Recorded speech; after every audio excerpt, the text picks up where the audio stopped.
El Gran Cañón, la maravilla natural más visitada de Estados Unidos.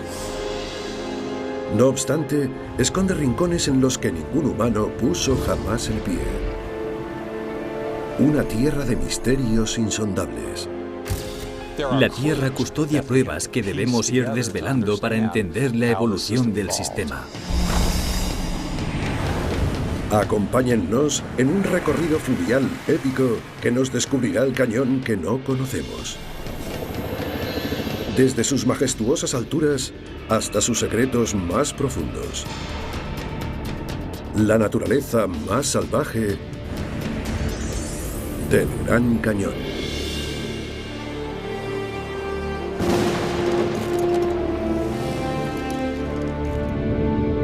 El Gran Cañón.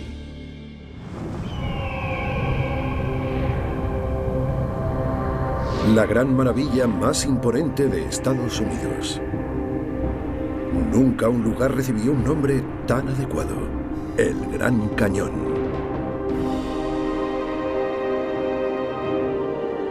Uno de los escasos accidentes terrestres que pueden divisarse desde el espacio.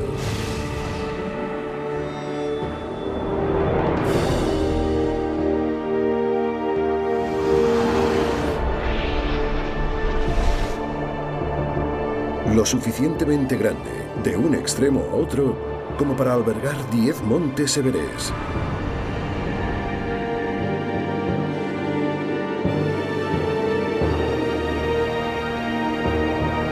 Paredes rocosas que caen en acantilados de más de 1500 metros.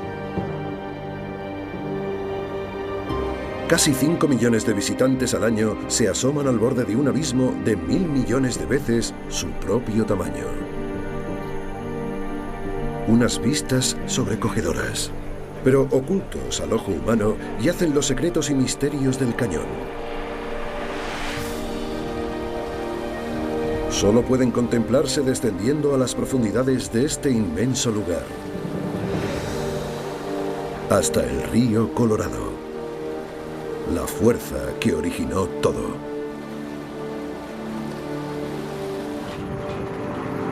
Lee's Ferry, el extremo más oriental del cañón. Una insólita expedición científica ultima los preparativos para su viaje de 2 semanas de descenso por el curso del Colorado. Martha Hahn es la científica jefe. Junto con su equipo, recorrerá todo el trayecto del río.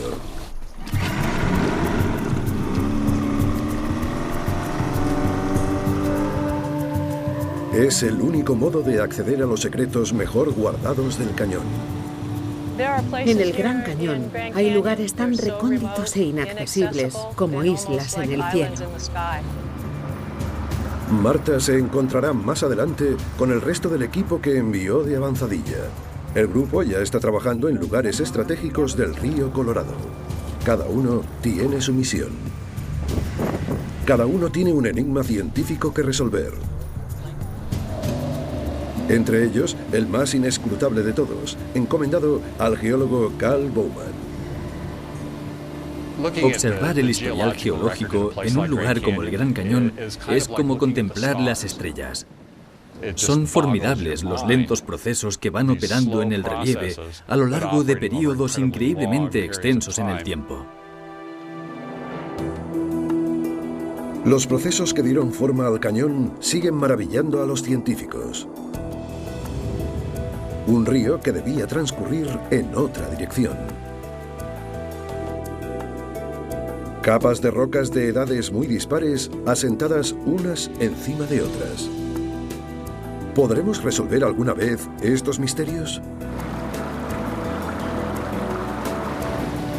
Cal lleva casi 25 años estudiándolos. Y gracias a ello, ha aprendido mucho sobre la propia formación de la Tierra. A 53 kilómetros de donde empezaron, la expedición se detiene en un punto clave en la línea cronológica geológica del cañón. Este inmenso anfiteatro natural, la Red Wall Cavern, se erige como testimonio del poder del agua. Corrientes inmensas que arrastran la arena suspendida son las causantes de todo esto. Toda esta arena está en suspensión, araña las paredes, puliéndolas, y arranca la caliza alrededor de la curva del remolino, horadando una Red Wall Cavern cada vez más profunda. Los restos de fósiles de las paredes revelan que el cañón fue, una vez, el fondo del océano. Un extenso campo de plantas acuáticas. Estarían por todas partes, auténticos jardines de plantas en los fondos marinos someros que filtraban el agua del mar para alimentarse. Los fósiles ayudan a establecer con precisión la edad de esta caliza en 340 millones de años. El proceso de fechado es de suma importancia para los geólogos, porque no muy lejos, río abajo, la línea del tiempo se pierde. La expedición se concentra ahora en un lapso temporal de 1.000 millones de años que ningún experto ha podido explicar aún.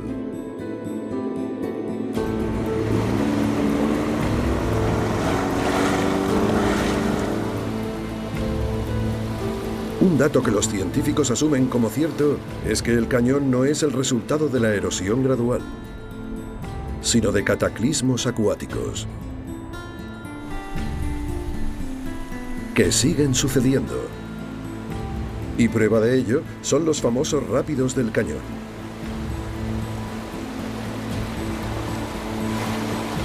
Unas de las aguas rápidas más traicioneras del mundo.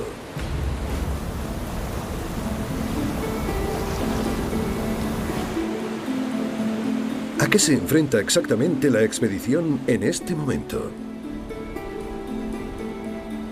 El Gran Cañón posee un rápido importante casi cada 3 kilómetros.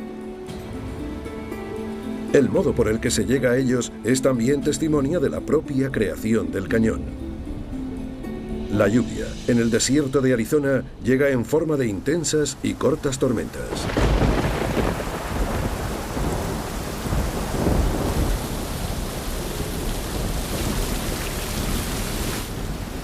Que inundan áreas inmensas. Millones de toneladas de agua canalizadas y concentradas en estrechos cañones.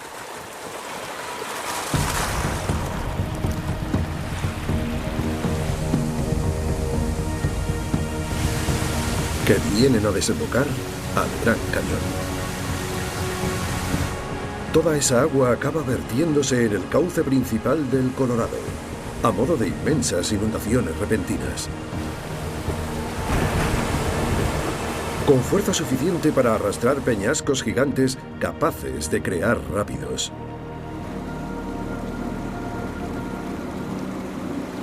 Por eso, junto a cada cañón lateral hay un rápido.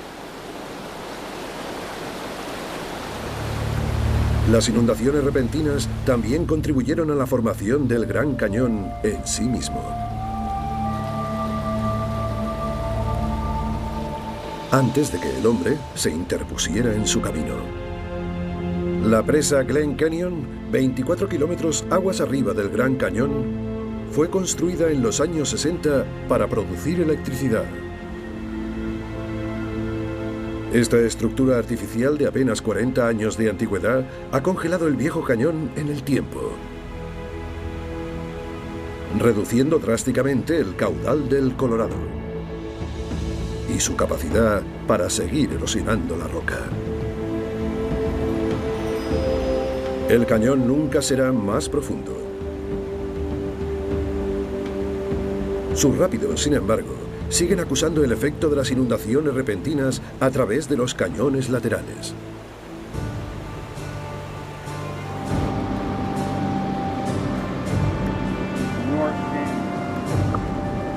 Eso es el origen de este rápido, ¿no? Sí. Los rápidos de la Upper Granite Gorge, uno de los más peligrosos del cañón. El guía fluvial jefe de la expedición es Dave DeRosiers. Ha bajado el cañón más de 50 veces.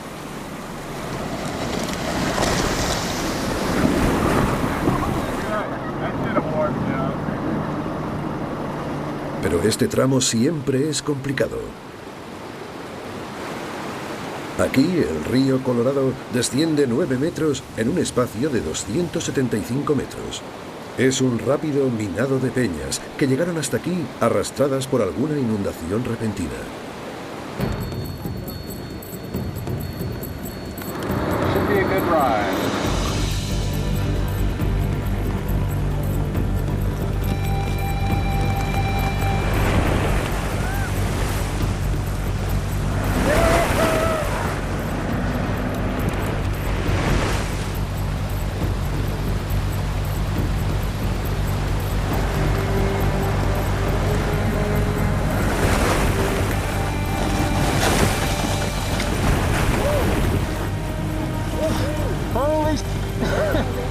Es un recorrido trepidante y puede llegar a ser peligroso. Corrientes circulares, rocas irregulares y agua a una temperatura que baja hasta los 8 grados. En los últimos 20 años, casi 2 docenas de personas han muerto ahogadas por hipotermia o por ataques cardíacos en las gélidas aguas del Colorado. El motivo por el que el agua llega a esa temperatura es, una vez más, la estructura artificial construida por el hombre en la cabecera del río. La presa Glen Canyon vierte en el cañón agua procedente de las profundidades del lago. Por eso está tan fría. Por si fuera poco, la presa también ha distorsionado el equilibrio natural de la vida salvaje del cañón. Sobre todo el de un extraño y antiguo pez llamado Gila cifa o carpa jorobada. Confluencia del Colorado con el Little Colorado. El biólogo Brian Clark, del Departamento para la Caza y la Pesca de Arizona, se afana en salvar uno de los peces más amenazados del cañón. La carpa jorobada es una criatura primitiva. Ha sobrevivido prácticamente inalterada durante más de 1 millón de años. Tienen un aspecto milenario. Llevan aquí alrededor de 1 millón de años. Me inspiran un tremendo respeto porque han sobrevivido a los cambios que durante todo este tiempo ha sufrido su entorno. La carpa jorobada es también uno de los peces de agua dulce más longevos del planeta. Algunos individuos alcanzan los 30 años de edad. Si bien en la actualidad la carpa está gravemente amenazada. Se calcula que no quedan más de 6.000 ejemplares. La temperatura del agua es, de nuevo, el motivo por el que la existencia de la carpa pende de un hilo. Los peces necesitan aguas cálidas para reproducirse. El descenso de la temperatura del agua provocado por la presa Glen Canyon ha inducido otro descenso, el de la población de peces, que se han visto obligados a huir a las aguas más someras y cálidas del Little Colorado. Su último bastión para la cría en el cañón. Y ahora se enfrentan a una nueva amenaza, potencialmente catastrófica. Arizona sufre una sequía pertinaz que los científicos asocian con el calentamiento global y que, a su vez, ha provocado un leve aumento de la temperatura del agua en Colorado. No el suficiente como para aliviar a la carpa, pero sí para permitir que uno de sus depredadores, la lubina estriada, no nativa del lugar, vaya ganando terreno río arriba, acercándose a uno de los últimos criaderos que le quedan a la carpa jorobada.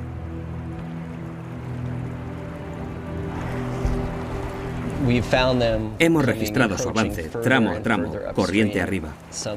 Llegará un día en que terminen de llegar hasta el Little Colorado y entonces sí causen estragos entre la población juvenil de la carpa. Tenemos un matalote cabeza azul. Si la lubina consigue llegar al Little Colorado, podría ser el final definitivo para la milenaria carpa jorobada. Una prueba más del efecto notorio de nuestras acciones, aún en lugares tan inmensos como el Gran Cañón.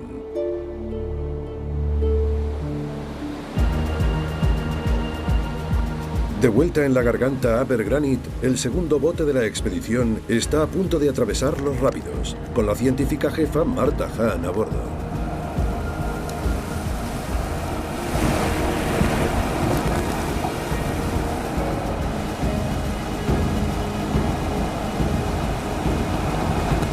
De repente, en plena travesía del rápido, la embarcación colisiona fuertemente con una roca sumergida.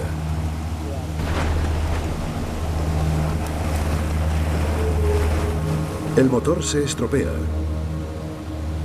justo en la parte más peligrosa de los rápidos.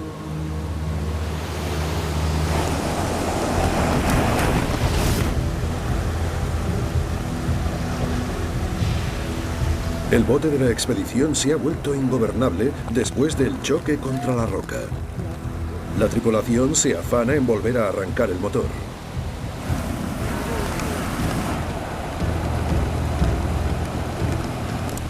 Cuando las cosas se tuercen en el río, solo hay un lugar al que pedir ayuda rápida: el cielo.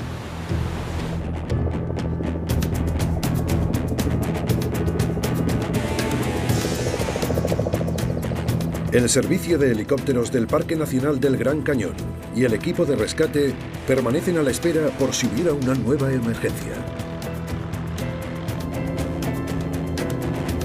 El ruido que haría cualquier helicóptero podría afectar a las criaturas del cañón. De modo que este artefacto es único. Especialmente diseñado, sin hélice de cola, para hacer de él el helicóptero más silencioso del mundo.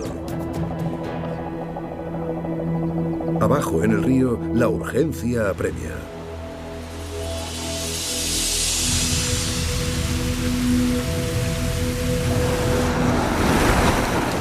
El guía fluvial Jerry Riley trata de volver a arrancar el motor. En vano. Entonces, de repente, recobra la vida.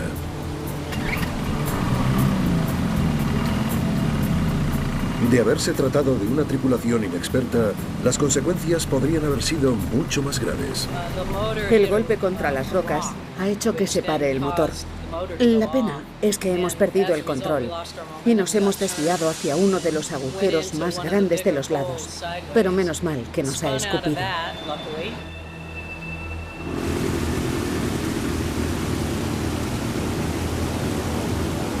El propulsor de la embarcación ha sufrido daños graves por causa del impacto, y para poder continuar, la expedición tendrá que cambiarlo.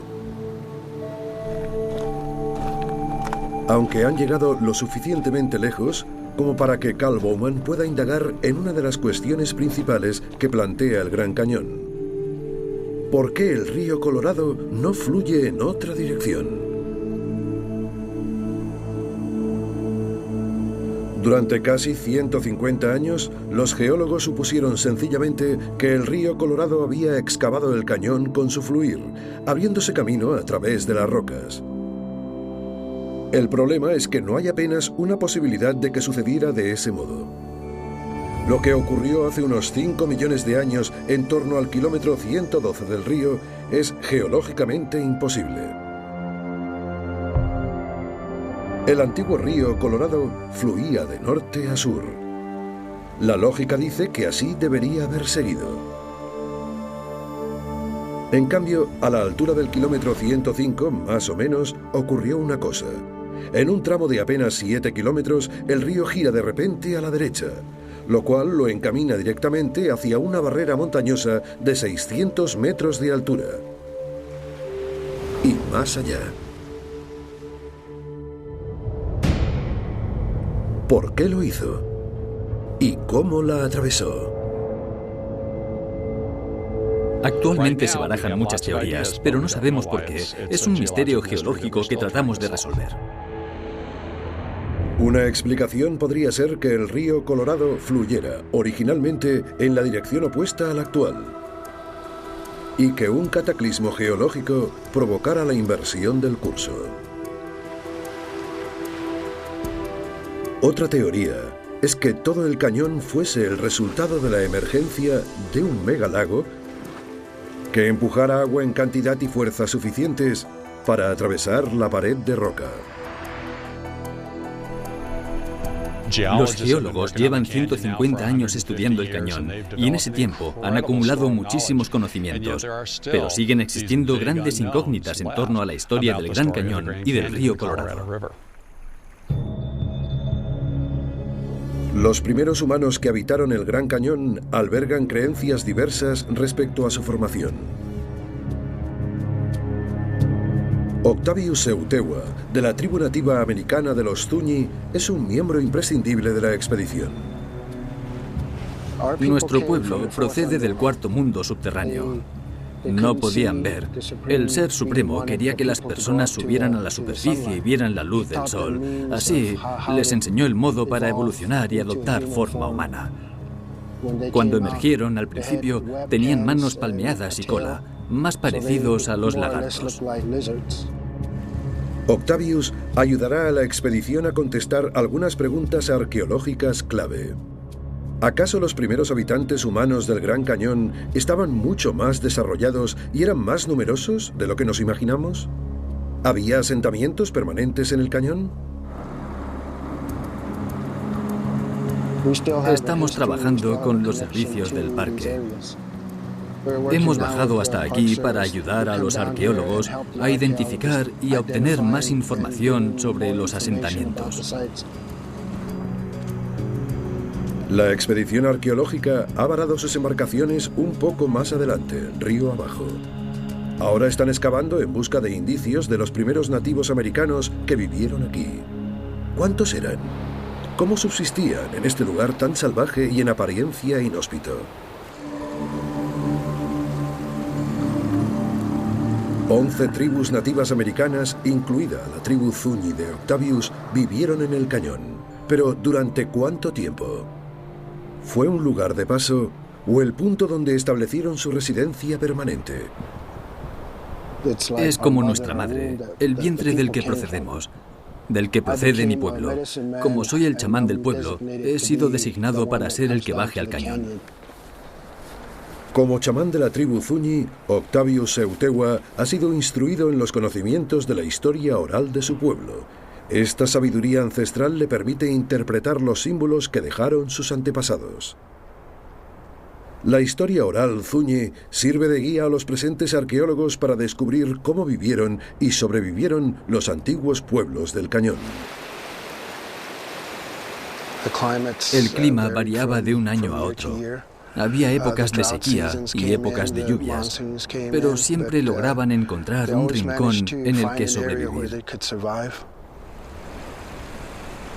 Con todas las comodidades de las que disfrutamos hoy en día, es difícil imaginarse la dureza de la vida que nuestros antepasados llevaron aquí.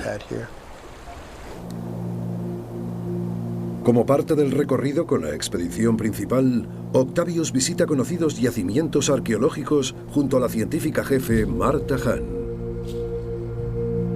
En lo alto de un remoto acantilado llamado Nanko Web, Octavius examina los graneros utilizados por cazadores y agricultores nómadas. Seguramente aquí almacenaban maíz, vainas de mezquite, agave, los alimentos con los que subsistían. Octavius alberga la esperanza de que los descubrimientos realizados por los arqueólogos río abajo proporcionen las pruebas definitivas sobre los asentamientos permanentes en el cañón. Su misión empieza aquí, con una visita para presentar sus respetos a sus ancestros. Su antigua canción les indica que no los ha olvidado.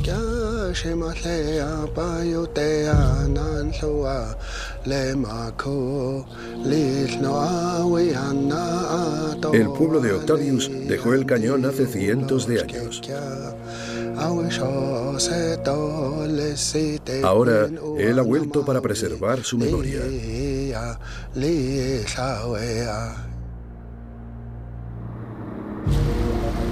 Su primer destino se halla un poco más abajo, por el curso del río, en una excavación arqueológica que podría ser definitiva, proporcionando pruebas que confirmarían la existencia de asentamientos permanentes en esta zona en la antigüedad.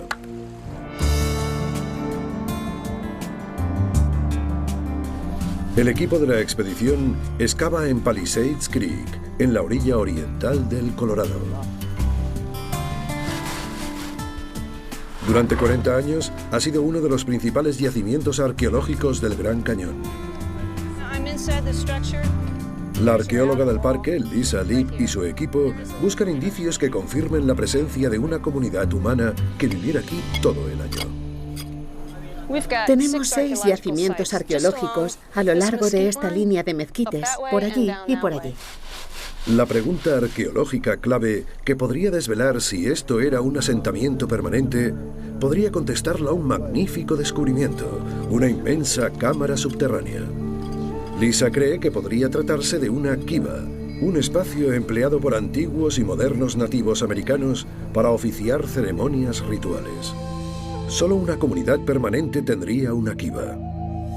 Lisa espera que los conocimientos de Octavius sobre ceremonias y los datos sobre la disposición de la kiva confirmen el hallazgo.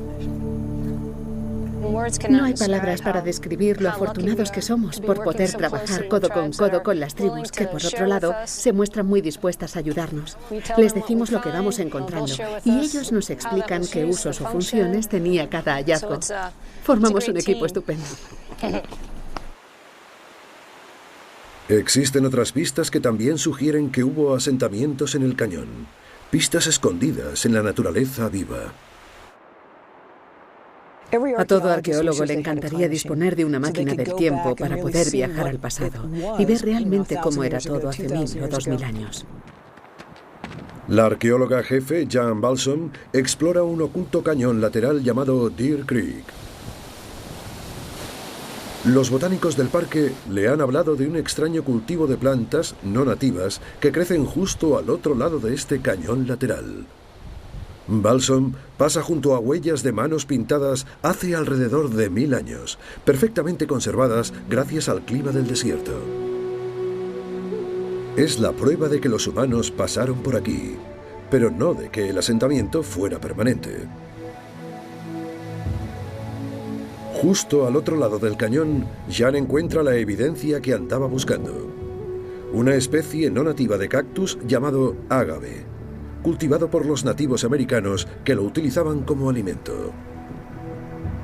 Sabemos que alguien tuvo que traerlo aquí. No pudo llegar transportado por el viento ni por los pájaros ni nada de eso. Es una de esas plantas que demuestran que por aquí hubo actividad humana hace ya unos 1000 años. Con toda seguridad, las ruinas de las paredes en terraza de las laderas se utilizarían para separar cultivos. Y lo que han encontrado en Palisades podría ser un trofeo arqueológico. Por eso sabemos que esto puede ser algo diferente. La ciencia moderna forma equipo con la sabiduría antigua. Una eficaz herramienta para demostrar la historia humana del cañón. Y luego, la palabra definitiva de Octavius. ¿Cómo llamarías a esto? ¿Un altar o...? Sería la zona donde guardarían todos los utensilios que emplearan, con estanterías alineadas alrededor. Sin duda, es una kiva. No hay duda. El equipo arqueológico ha descubierto una kiva. Es un hallazgo importantísimo. Quizás aquí viviera la primera comunidad permanente que llamara hogar al cañón. Encaja perfectamente con lo que presentía arriba, en Nancowib. Por eso canté la canción, para rogar que aquí hubiera una kiva. Con cada nuevo descubrimiento se añade una pincelada más al lienzo que los científicos tratan de pintar en el Gran Cañón. Y no va a ser lo único que descubran. Los científicos prosiguen su camino río abajo.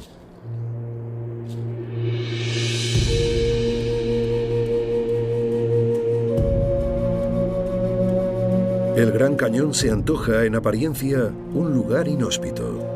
Una inmensa extensión de roca árida y escarpados acantilados. Pero a lo largo de sus más de 600.000 hectáreas y sus casi 2.500 metros de altura, se reparten 5 de los 7 ecosistemas diferentes de la Tierra, desde el alpino al desértico. Si a alguien se le ocurriera ir andando desde Canadá hasta México, la transición en el tipo de plantas que encontraría de camino sería la misma que se da desde el borde septentrional del cañón hasta el fondo. De hecho, miren qué cambio más radical se observa en apenas 600 metros. Entre estos dos extremos se mueven los equipos botánicos de la expedición. Los botánicos Kylie Christie y Brian Rafe forman parte de un proyecto que persigue trazar el mapa de la vegetación de todo el Parque Nacional del Gran Cañón. Creo que la gente que trabajamos en el Gran Cañón desarrollamos una estrecha conexión con el paisaje. Podrías pasarte varias vidas aquí y solo habrías llegado a conocer una parte. Es una región inmensa. El experto en la realización de mapas digitales, Steve Mietz, se servirá de los datos recogidos sobre el terreno y de las imágenes aéreas del parque para crear un mapa de vegetación de todo el Gran Cañón. La información sobre la vegetación es un aspecto básico e imprescindible para la gestión del parque, para su eficaz administración y su preservación para generaciones futuras. En el río, la expedición principal se une a otro de los equipos botánicos, el liderado por la botánica del parque Lori McCarrick. Es uno de los lugares que plantea más retos logísticos, sobre todo por su inaccesibilidad. No es tan fácil llegar a los sitios, por eso albergan especies que probablemente ni conozcamos y cuyo futuro sea una incógnita. Podrían aparecer y desaparecer del Gran Cañón sin que supiésemos jamás de su existencia. Están buscando algunos de los seres vivos más diminutos del Gran Cañón. Comunidades de plantas microscópicas que se agarran al árido suelo del cañón, permitiendo la acumulación de agua y, por tanto, la germinación de las semillas de las plantas más grandes. Esta corteza criptobiótica desempeña un papel crucial en el mantenimiento de la composición de los suelos del cañón y de su flora. Sin ella, la superficie del cañón quedaría expuesta a la erosión y se perderían las plantas dependientes de dicho suelo. Pero la corteza es increíblemente sensible. La presión de una simple pisada puede erradicar a una comunidad criptobiótica para siempre, dando lugar a la reacción en cadena de la erosión del suelo. Por lo general, estas pequeñas alfombras pasan desapercibidas. La gente piensa en las magníficas puestas de sol y en las maravillosas vistas, pero si observamos con detenimiento el suelo, comprobaremos que hay muchos fragmentos de tierra como estos, que contienen recursos merecedores de ser protegidos. Cuando los equipos de análisis del terreno terminen su trabajo y completen el mapa de la vegetación del cañón, los científicos dispondrán de una extraordinaria herramienta. Podrán realizar el seguimiento de los cambios que se produzcan en la vegetación, indicador clave de una amenaza aún mayor que se cierne sobre nuestro planeta, la del calentamiento global. Vamos a utilizar los mapas de la vegetación para detectar los cambios en su composición, los cuales podrían ser un indicador de los efectos reales del calentamiento global y que eso está incidiendo negativamente en el mundo natural. La supervisión de la flora del cañón es un proyecto científico a largo plazo. Mucho más urgente es proteger la fauna. En particular, a dos de sus representantes más importantes, señores del cielo y de la tierra: el esquivo puma y el cóndor, en gravísimo peligro de extinción.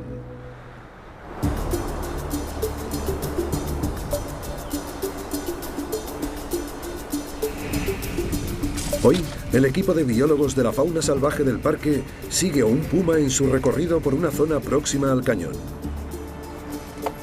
El biólogo jefe, R.V. Ward, la agente forestal Lori Rom y la bióloga Rose Palarino temen que el puma, llamado en código P14, se salga del parque y se acerque a la carretera principal.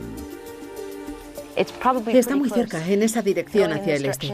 El terreno cae en pendiente y hay un canal de drenaje justo ahí. Seguramente esté justo debajo de nosotros en el canal de drenaje. Solo el año pasado, 2 de los pumas del parque murieron atropellados por coches. Por ahí abajo, a lo mejor. Esperan que P14 dé la vuelta y vuelva hacia el parque. Seguramente esté en el canal, debajo, no muy lejos. A menos de 800 metros. Yo creo que incluso más cerca. RV y su equipo están a unos 200 metros de P14. Los pumas son criaturas muy tímidas que evitan el contacto con los humanos siempre que les es posible. Ya está. La señal de la radio indica que el puma ha terminado cambiando de dirección y dándose la vuelta. Y con la señal les tiene que valer. Por ahora, cualquier contacto con esta misteriosa criatura es impensable. ¿Por qué? Por una horrible tragedia ocurrida hace no mucho tiempo.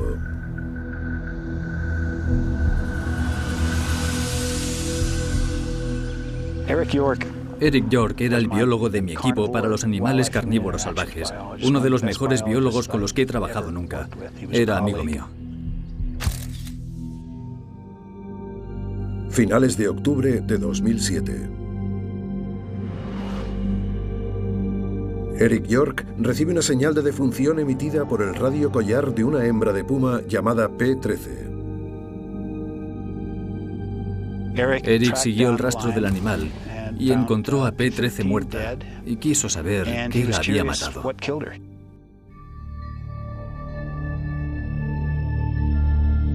Eric cargó al puma en su vehículo y lo llevó al centro de operaciones del parque. Allí le practicó una necropsia para averiguar las causas de la muerte.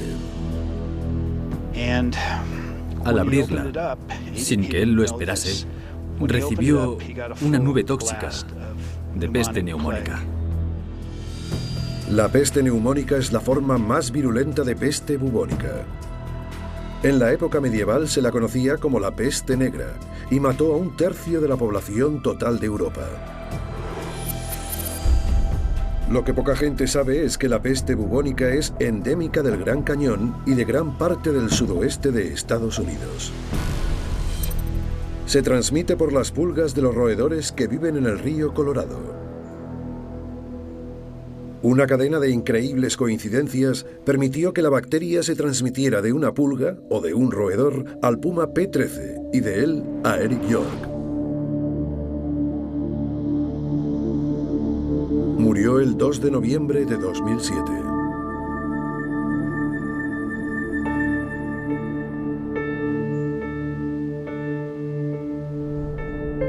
La muerte de Eric York fue producto de una posibilidad entre 1 millón. Mucho más frecuente es el sufrimiento que ocasiona en los animales la acción del hombre.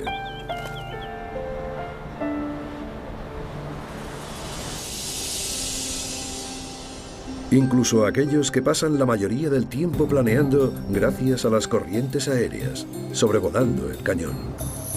El cóndor de California es una de las aves más amenazadas del mundo. Vive única y exclusivamente en la región suroccidental de América del Norte. Y arriba, en el borde del cañón, un científico cree haber contestado por fin a una de las preguntas que más quebraderos de cabeza causaba a los expertos. ¿Qué ha provocado la práctica extinción del cóndor? Es una de las aves más grandes y longevas que existen. Pero apenas quedan 300 ejemplares en toda la Tierra y de ellos, solo 150 en libertad. El cañón es uno de sus últimos bastiones, pero ¿por cuánto tiempo?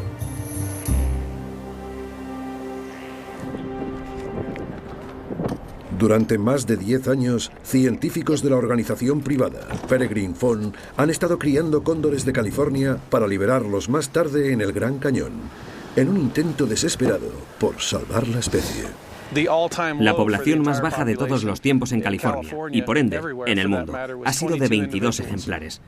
Empezamos a liberar cóndores en 1996 y hoy tenemos una población de 64 individuos.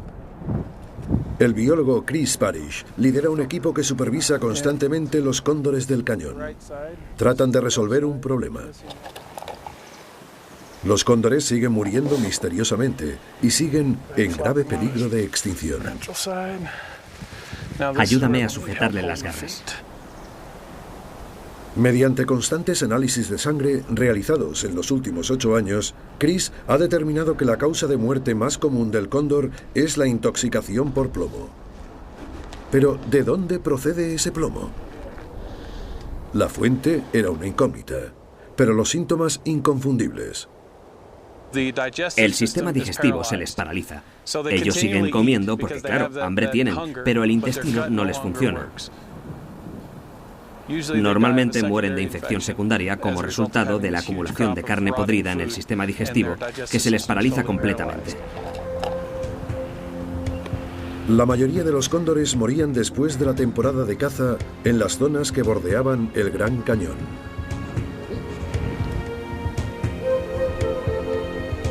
De modo que sospechó que los cóndores del cañón estaban carroñeando la carne de animales abatidos con balas de plomo. ¿Podrían los fragmentos de plomo ser los culpables? Chris lleva a cabo una serie de experimentos en un campo de tiro. Dispara balas normales de plomo contra un cubo lleno de botellas de agua.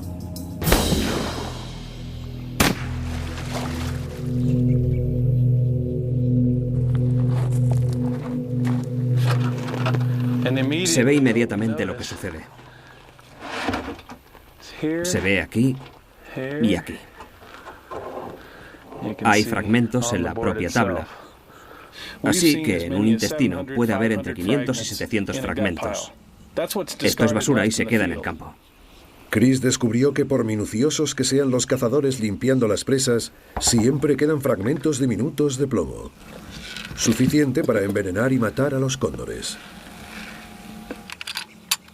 Lleva a cabo una segunda tanda de pruebas, esta vez con balas de plomo y sin plomo, contra un bloque de gelatina balística.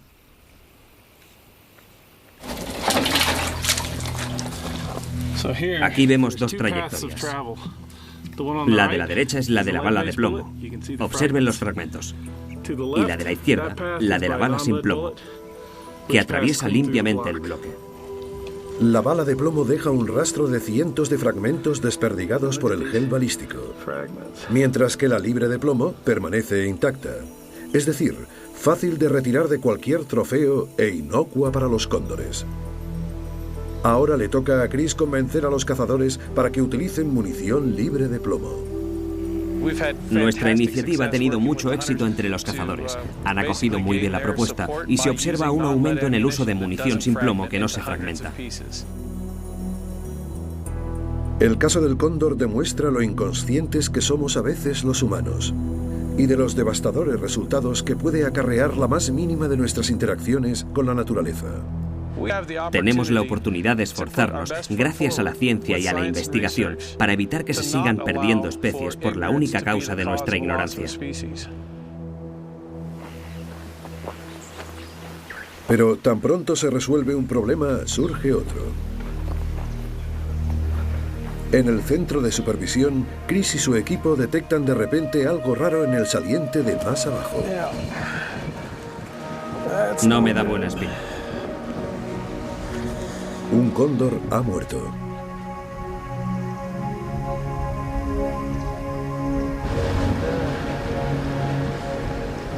¿Qué crees que ha pasado?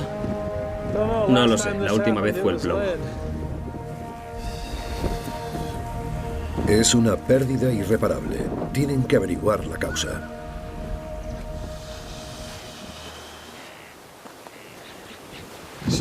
Era el ave 162, ¿no? Una hembra que acababa de alcanzar la madurez, es decir, en edad de criar. ¿Cuánto tiempo crees que ha podido estar ahí? Calculo que un día. Trasladan el cóndor muerto al laboratorio móvil de la Peregrine Fawn para hacerle unas radiografías.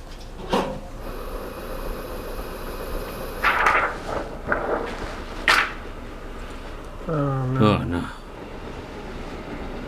¿Qué es eso de arriba? Pues una moneda, creo. No. Al cóndor se le ha atravesado una moneda en la garganta. Incapaz de alimentarse, habrá sufrido una muerte muy lenta. Y todo por culpa de la ignorancia humana. Un cóndor muerto por tragarse una moneda es un caso extremadamente raro, como el propio cóndor hoy en día. Cada muerte es una tragedia para la especie. El mirador en el borde meridional del Gran Cañón. Los visitantes arrojan monedas al vacío y piden deseos.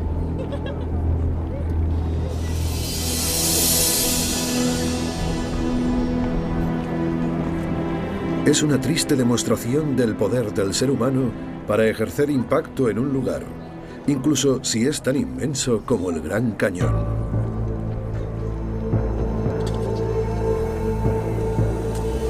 Ya sea con una enorme estructura como la presa o con un pequeño objeto como una moneda.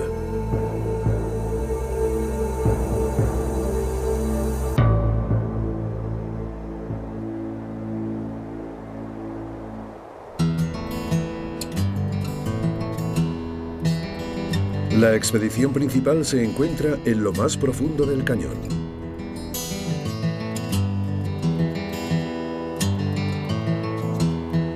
Hasta ahora, el Colorado ha ido horadando suavemente su travesía con el tiempo, ahondando su caudal a través de capas y capas cada vez más antiguas de roca.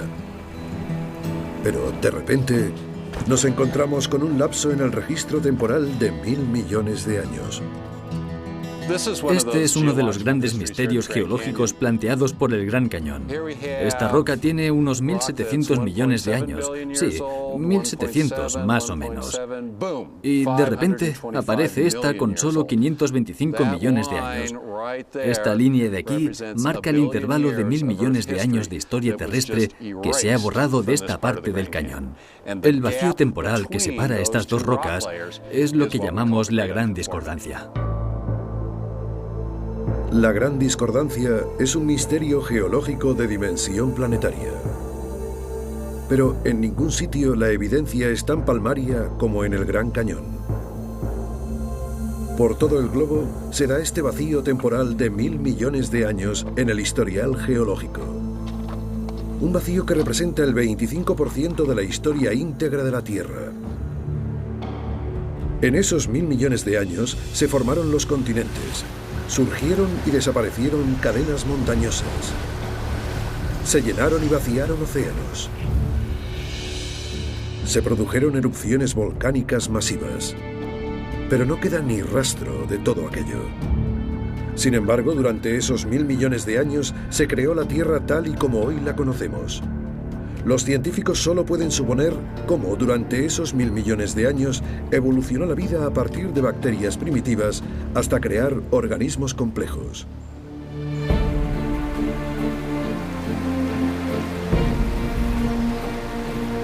La expedición ha venido a buscar respuestas. Pero las preguntas suscitadas por la Gran Discordancia siguen fuera del alcance de lo que los humanos podemos contestar. 2 semanas. 445 kilómetros. Una odisea científica única que toca a su fin.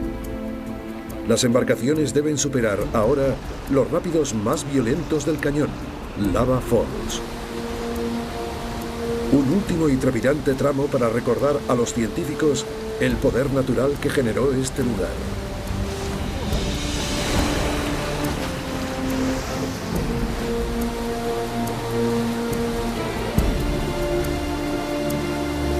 Después del Lava Falls, habrán superado todos los rápidos.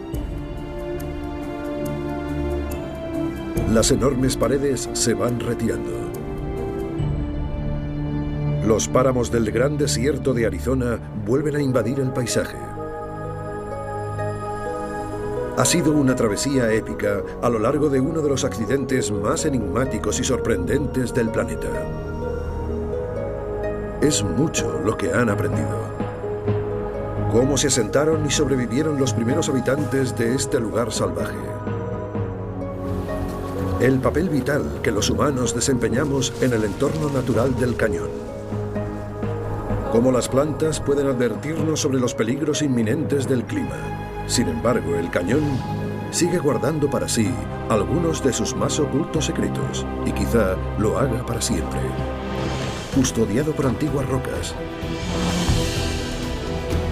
por la inmensidad del tiempo. Puede que jamás logremos comprender del todo su pasado. Sin embargo, su futuro está en nuestras manos. A pesar de lo diminuto que el ser humano se antoja ante tanta majestuosidad, somos sus únicos guardianes.